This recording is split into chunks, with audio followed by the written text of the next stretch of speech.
Hey, remember me? I guess this might as well be the 2024-2025 NHL opening video because that's how long this sport has been off. What is going on here? What is going on here? Another parallel with basketball and the NFL now. It's like we're on a full bye week, and I'm only waiting for Marshawn Lynch to get up there and say, I'm just here so I don't get fined.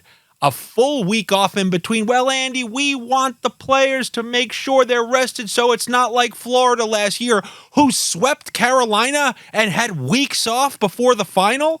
What the hell's going on? The 4th of July is going to be going on. We're going to be at Game 2. Not a fan of this huge break in between series here. And which series are we talking about? We're talking about those conference final series. And I will say this. You know, we were going back and forth all year. Were they a scam? Were they not a scam? Those New York Rangers, I will say this. Anyone who's a Rangers fan, you really couldn't be more proud of that team for everything they did this season. Like, if that was the Islanders, yeah, you're pissed you don't make it. But all those comebacks, all that time in the second half of the season, every time it looked like they were going to get caught, they kept pulling wins out. By hook or by crook. There's nothing but pride that you should have in that New York Rangers team. What I will say is I do not understand this narrative I'm seeing with a lot of the fans out there saying, you know, like this is, now we're like right there. Every single offensive player other than Lafreniere, you look at all their offensive pieces, they're all in their 30s. This is not like trending, oh, they're just going to keep getting better every year. I looked at this as like, they kind of need to do it this year. No, you're going to have Kreider and Panarin, who are going to be 33 next year, Zibanejad 32. And obviously, once again, the older players broke down as the year went on. But regardless, great year for the New York Rangers. One Stanley Cup in about 90 years. So it's all right. Polio vaccine came out, and you guys have had one cup since. And on the other side, very surprised at how that Stars-Oilers series ended. You know, when you look at the two sides of the bracket, there was obviously the legit side and the scam side. It really was hard to gauge where Edmonton was. I did bring up many times you can find your best form as the playoffs, you know, progress. And I was saying that about Vancouver. Maybe we're going to see their best, and even though we haven't seen it through the first round and a half, that kind of was the case with the Oilers. We saw the best out of them, but in those last couple of games, there was one distinct feature that won them games 5 and 6, and we'll talk about that before we get to our series preview because, you know, you can look at these playoffs and say, oh, Andy, they got you. They got you. Carolina, Dallas got you. You had those series conference final, but you lost. Well, on my own podcast, I've always told people this. He who scams last, scams loudest. And all that money has already been made back. I've made all that back and more on the Stanley Cup Final bet, and we're days away from Game 1. I've already won in the Stanley Cup Final all that money back and more. And how did you do that? Well, it's a little thing I like to do called scamming. Okay. Which is why I have a scam of the week on my podcast, and which is why you're seeing that scam sign hang behind me. What did I do? What, did I rob a bank? What, did I pull some job like in the town? Was I like that basketball player where I was working with the mob or something like that? No, none of the above. I was just sniffing around the edges and using my sniff sense, not like the sixth sense, the sniff sense. Well, here's what you need to know. Connor McDavid, when the lines came out for the Stanley Cup Final, he was plus 250 to win the Conn Smythe. The Florida Panthers were minus 125 to win the Stanley Cup. I know you guys have heard of the term arbitrage and whatnot. There is no scenario. You can get into these arguments. You go ahead, write your paragraph of the scenario of how it happens. There is no scenario where the Oilers are defeating the Florida Panthers without Connor McDavid maintaining his scoring lead, which he's the leading scorer of the playoffs, and not winning the Conn Smythe. I know you're ridiculous, Bouchard, Paul Coffey argument. I know your Draisaitl can outproduce him on the random second line who did nothing argument. If the Oilers win, McDavid is guaranteed. It's the face of the league would have to be voted not to be the MVP with the most points in the playoffs. Think that's going to happen? No. So you smack two massive bets. And oh, by the way, this is for 95% of my life. No, I'm sorry, more. 98% of my life, I wouldn't have been able to do this because I didn't have the ability to. But since I do now, this is what was done. And hopefully too many sportsbooks aren't listening to this. Well, what did you do? 5,000 on Connor McDavid to win the Conn Smythe, and about 14,000 to win the Stanley Cup for the Florida Panthers. So that's what I've done. And if you need to figure that way, wait a minute, just bring out the calculator, do it, and you'll see it's guaranteed winnings unless you can figure out a way that the Edmonton Oilers beat the Panthers without Connor McDavid producing. So Connor McDavid has to get injured, and then they still have to somehow beat the Panthers. And if that's the case, I'm retiring. There's going to be no more hockey videos. If the Oilers win and they can win without McDavid winning the Conn Smythe, there are no videos. I'm retired. That's admirable. So that's what I've done. It really makes me happy when I get them. Like, I got them with those Hard Rock same game parlays. We obviously got them with all sorts of 2-point parlays. This one put a smile on my vampire face. And I have the sweet chin board once again when we're talking about this Stanley Cup Final series, Oilers versus Panthers. Now we will start with this first topic, the Oilers power play. I just mentioned there was a key factor on the Edmonton Oilers that won them games 5 and 6, and that was the power play, which had done nothing in the first couple of games. But outside of that, I said many times, like, the Rangers power play is filthy, but like the ultra top broke the record for best power play of all time a season ago was the Edmonton Oilers power play. And you saw in that closeout game, 2 quick power play goals, a game after getting a power play goal to go up, and then they just held up 10 shots in a win against the Stars, and they were able to hold them off. This, to me, it's the only way Edmonton's winning. What you saw in Game 6, and I know Edmonton had their best series of the year, but in order for them to beat the Panthers, not win a game, but to beat the Panthers, that power play has to continue in that dominant fashion. And remember, when they're operating at their best, there's no such thing as a penalty kill that can truly stop it. You can't stop a perfectly run power play. Like in soccer or something, there's no way to stop a perfect shot. There's just no way if it's from distance and it's just a perfect shot. You have to take your cap off.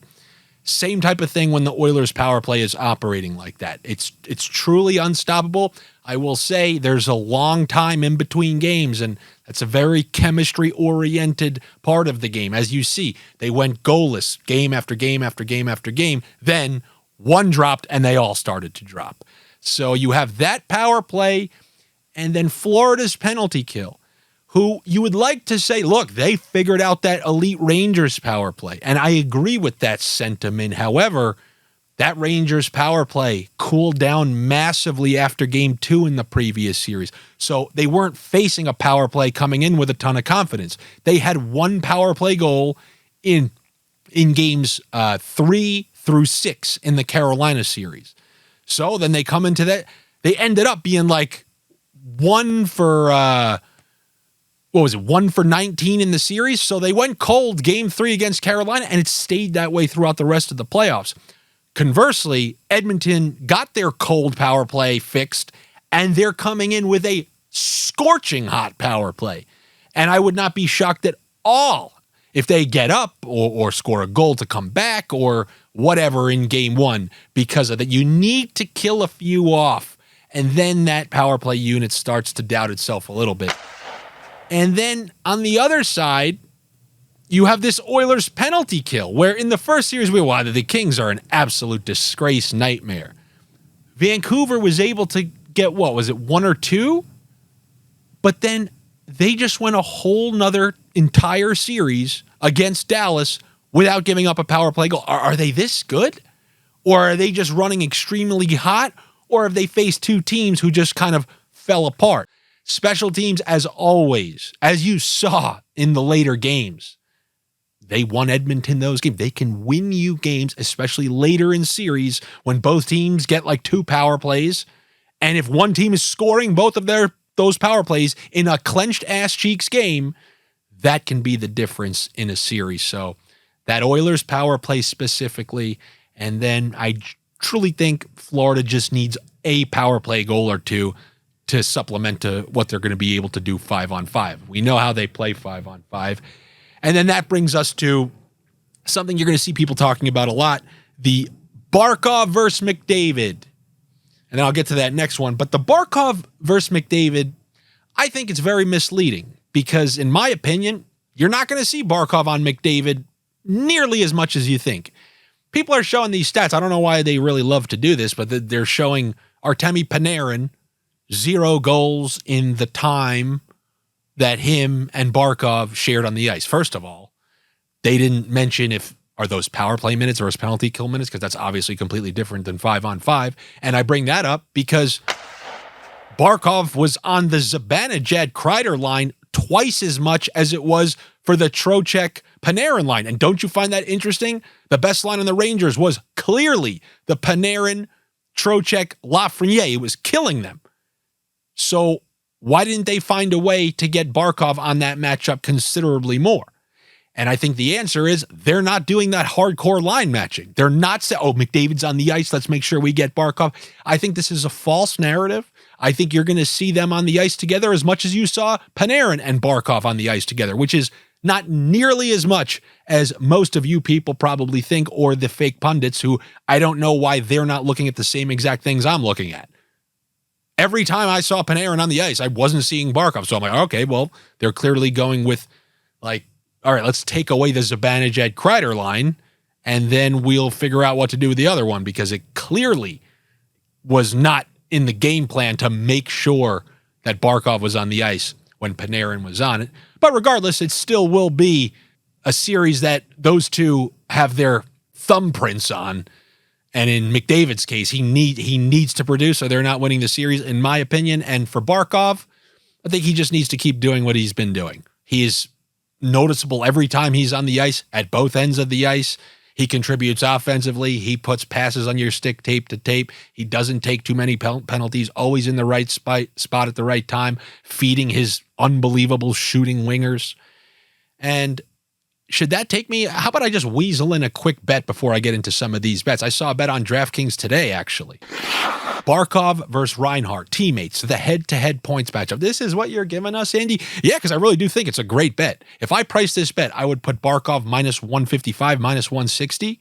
And why is that, Andy? They're line mates. They're just as likely to get on the squad. No, not to me, because Barkov, the power play runs through his stick. If you were given Panarin and Trocheck, and this is probably funny to say considering Trocheck looked way better last series, but the guy getting more of the free touches on the power play, which is clearly Barkov, he should be favored by a decent bit. So Barkov, it was minus 120, I believe. I think that's a great, by the way, he's won that He's won that matchup each of the first 3 series. And in this matchup, I would think it's no different. One guy is operating from the bumper position on the power play. So in the event that he's scoring, guess who the pass is probably coming from? It's being worked down low, either Barkov, Tkachuk, but it's unlikely that a pass that's going to find Reinhart on the power play is unlikely to go without touching Barkov. So that's just a little sneaky play as I'm breaking this down. And then that second line matchup, the Tkachuk. Oh God, I hate when reflections show lights. So the Tkachuk-Draisaitl matchup. I think Draisaitl is in no man's land, just like he was last series. They're going to throw random line mates with him. Who was on there last round? Was it McLeod and Corey Perry? Well, I think the practice reports suggest that they're going back to Kane and Holloway. You seen what other lines have been able to do against the Panthers 5-on-5?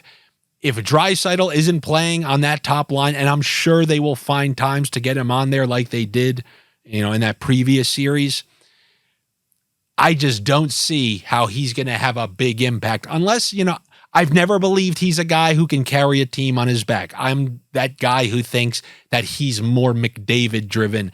And yes, great start to the playoffs. I'm not looking at one round. I'm looking at his entire career. You leave him isolated on a line like that with other players, and I know Kane's all right, but as you've seen, especially in the last round, he can stay real quiet. And then on the other side, when you got Tkachuk leading that second line, I mean, look at what Sam Bennett's doing. Tkachuk is getting most of the praise, but Sam Bennett drove that line in that last round. The goals coming right down the middle, finding Forsling to tie that game, the pivotal game 5 when they were down 1-1. The game, broke the ice open with that slap shot in the clinching game. He's playing fantastic. And he's there with Tkachuk. So they've got a great dynamic going on. They're also nightmares to deal with. They're hitting everything that moves. So I know Draisaitl's got a feisty edge, and so does Kane. So that's actually a pretty fascinating matchup between those two lines.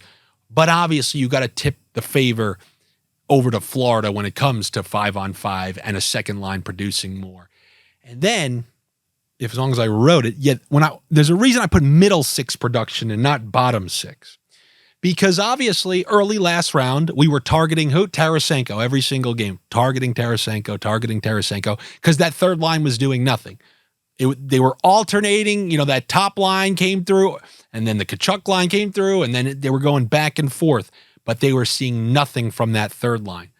But starting in the third period, in Game 5 against the Rangers, and obviously then it culminated in the Lundell goal, but that continued right into the next game. You saw Lundell set up Tarasenko for that goal to make it 2-0, but they were driving play a lot in that game.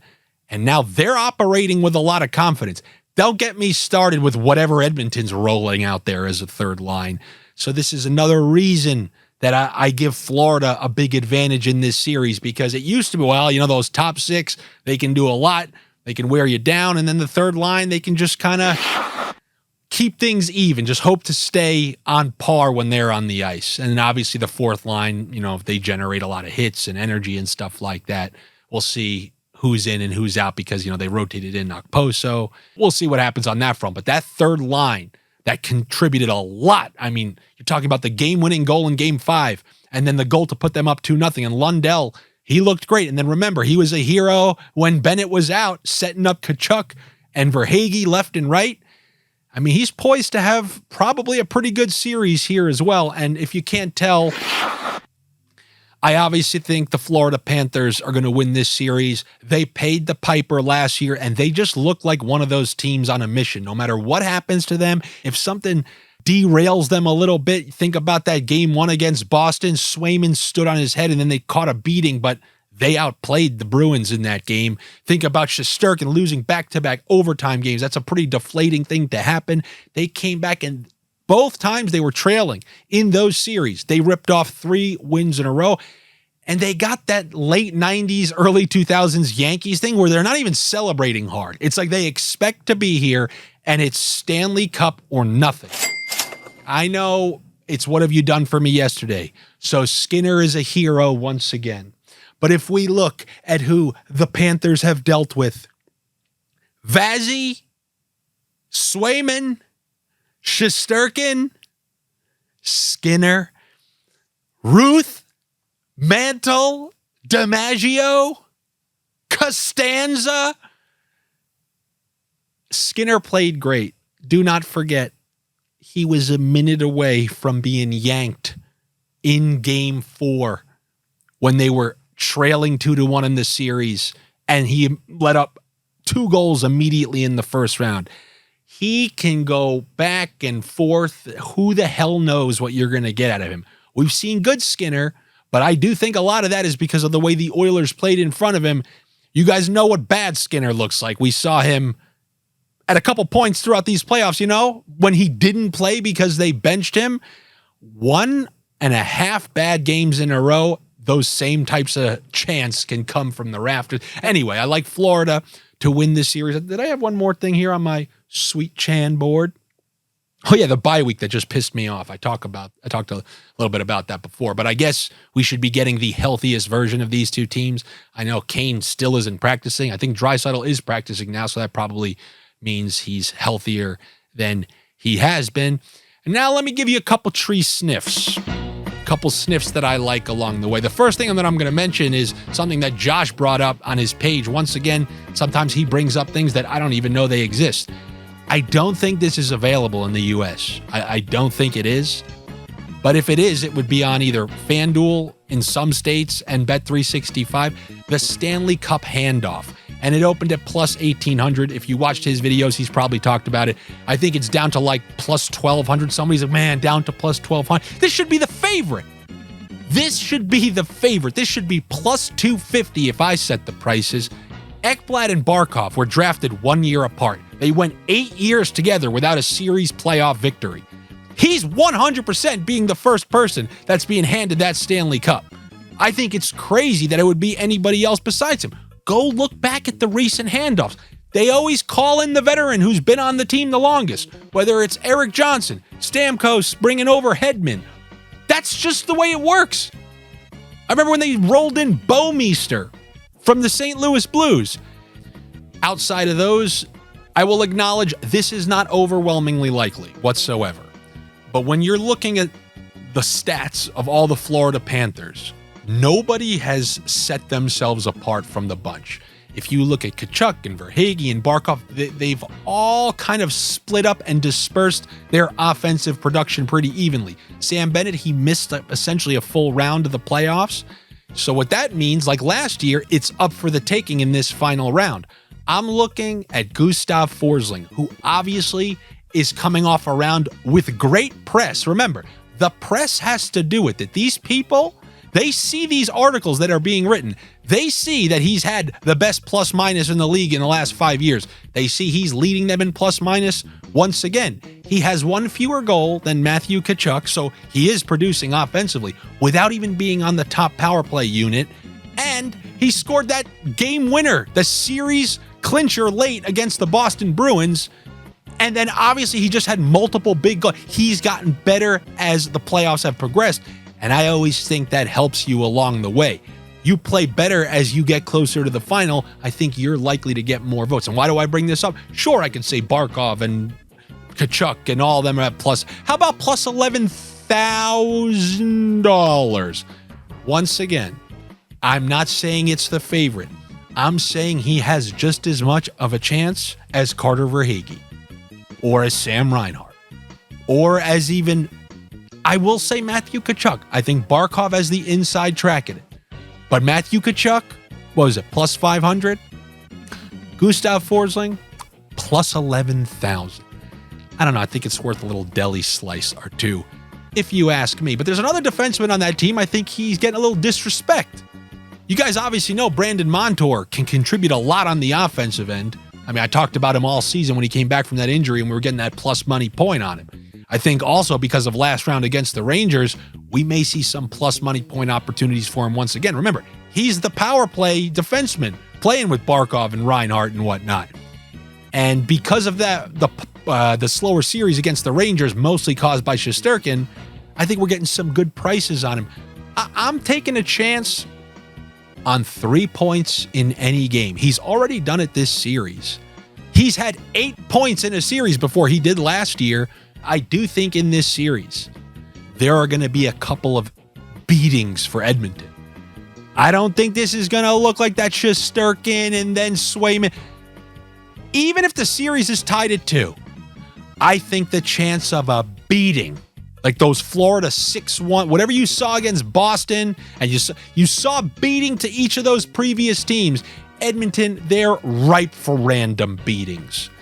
And I think this is a series where you're going to see a few of them, just like Vegas caught Florida with a couple of beatings last Stanley Cup Final, which means you're going to get a couple chances for these people to rack up a couple points, which is why also I'm going to put a little spritz on series point leader. Obviously, McDavid, the overwhelming favorite. In the event that they are able to bottle him up, this is the Florida Panthers after all. Look what they've done to everybody else. Kucherov and all the other guys on the Lightning Point and Stamkos and everyone on the Rangers, obviously. McDavid's on another level. Tanev couldn't stop him after stopping McKinnon, so I understand that. But when you're looking at the odds, plus 1,400 and plus 1,500 for Tkachuk and Barkov, yeah, I think that's worth a little slice. I got little slices on all these things. Obviously, it's a chalky opinion to be high on the Panthers, but they've paid the piper. They went to the finals last year. They just look like that team on an absolute mission, and they play a style that is so conducive. Everybody talked about it all year. They play a playoff style all year. Well, guess what? They have, and they continued it straight into the playoffs. And I like them to take this series, and unless there's anything that I'm forgetting that I may have missed. One last one. Our guy, Gustav Forsling. Last round, every single night I would bring up another night over 1.5 shots. Hey, I mean, he's covered it in 9 in a row. He got up to covering it 11 in a row. 11 games in a row. So he's currently on an 11-game, 2+ shot streak. And while if I had to guess, he's not going to go the rest of the way with 2+ shots in every single game, but he might. And because that streak's going on, I don't like to bet against streaks. Plus 725, or it was plus 750, 2+ shots every game for Gustav Forsling, just to see if he can close that out. And, he'll be our... Do you imagine this guy has the series of his career? He's raking up shots, wins that bet for us, wins the Conn Smythe for us. Oh, we'll be laughing. I'm already laughing, but now I'm trying to add you guys to the laugher circle. Anyway, that is my series preview. That is my Stanley Cup Finals preview. I hope you enjoyed it. Good luck to you. I don't need the luck. Already in the money. But I'll still take it. Better luck to me. Do me a favor. You know all the good things. Come on. I know. More than most. Like and comment and engage with these videos. Call me a scumbag for trying to do this. Don't root for injuries. Root for me to lose it. Go ahead. But when it cashes, I'm uploading something. I don't know what it's going to be, but I'm uploading something. Anyway, you can obviously come over to the Patreon, where we'll be dishing out picks every day for the games, adjusting anything with any new information that comes in. That's also where you get the weekend baseball picks, the Thursday baseball picks, Friday baseball picks. I'm not giving any of them, but that's where Josh posts his picks. We got a couple in there for tonight already. Hopefully I see you over there. If not, I'll be back tomorrow to talk about my Game 1 sniffs. I'll see you then. Take it easy.